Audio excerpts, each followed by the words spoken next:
thank you so very much for coming in. Oh, what am I doing here, you may ask? I am going to read you today Harry Potter and the Chamber of Secrets, a very classic. As you can see here, if I can just reach it for a second, here we go. Ow! My wrist and my hand and stuff. I'll tell you about that in another later on. Ow! A wand, handcrafted by Ollivanders. Anyway, let's get on with the story, shall we? I'll read one chapter per video. Not for the first time, an argument had broken out over breakfast at number 4 Privet Drive. Mr. Vernon Dursley had woken in the early hours of the morning by a loud hooting noise from his nephew Harry's room. "Third time this week! If you cannot control that owl, it will have to go!" "She's bored. If you could just let her fly around at night."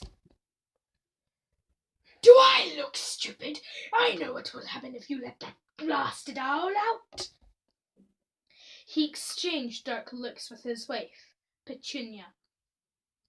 Harry tried to argue back, but his words were drowned by a long, loud belch from the Dursley's son, Dudley.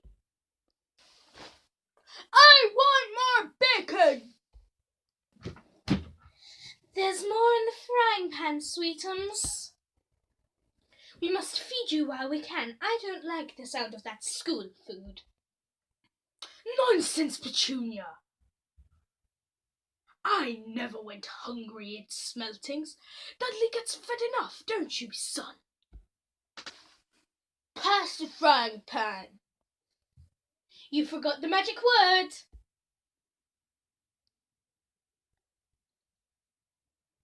Yes, he did. The effect of this simple sentence on the rest of the family was incredible. Dudley gasped and fell off his chair.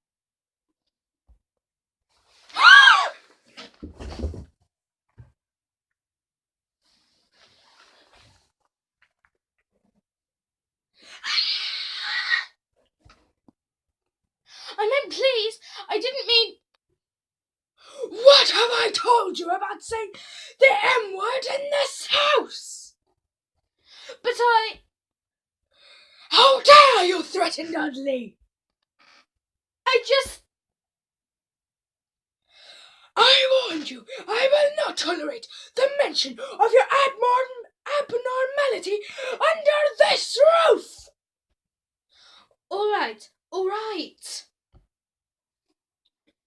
Uncle Vernon sat back down, breathing like a winded rhinoceros and watching Harry closely out the corner of his small, sharp eyes. Ever since Harry had come home for the summer holidays, Uncle Vernon had been treating him like a bomb that might go off at any moment. Because Harry wasn't a normal boy. As a matter of fact, he was not normal as it is possible to be. Harry Potter was a wizard fresh from his first year at Hogwarts School of Witchcraft and Wizardry. And if the Dursleys were unhappy to have him back for the holidays, it was nothing how Harry felt. He missed Hogwarts so much, it was like having a constant stomachache. He missed the castle, with its secret passages and ghosts. His lessons, though perhaps not Snape, the potions master. The post-arriving by Owl, eating banquets in the Great Hall. Sleeping in his 4-poster bed in the Tower dormitory.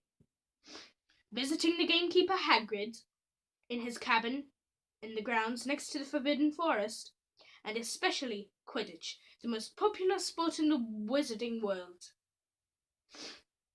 6 tall goalposts, 4 flying balls, and 14 players on broomsticks. All Harry's spell books, his wand, his robes of the cauldron and top of the range at Nimbus 2000 broomstick had been locked in the cupboard under the stairs by Uncle Vernon. The instant Harry had come home, what did the Dursleys care if Harry lost his place in the house Quidditch team because he hadn't practiced all summer? What was it to the Dursleys if Harry went back to school without any of his homework done? The Dursleys were what wizards called muggles. Not a drop of magical blood in their veins.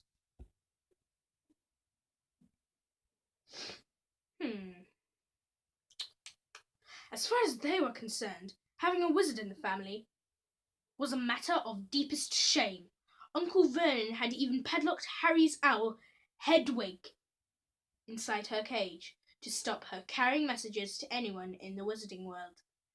Harry looked like nothing like the rest of the family. Uncle Vernon was large and necklace, with his enormous black moustache.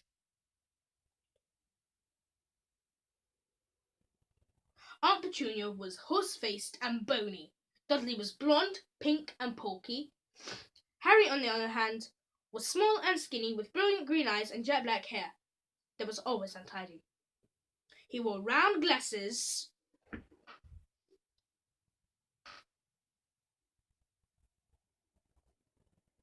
and on his forehead was a thin, lightning-shaped scar.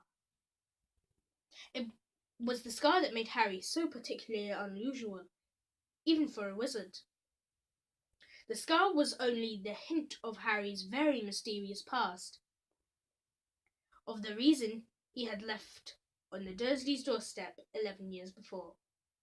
At the age of 1, Harry had somehow survived a curse from the greatest dark sorcerer of all time, Lord Voldemort,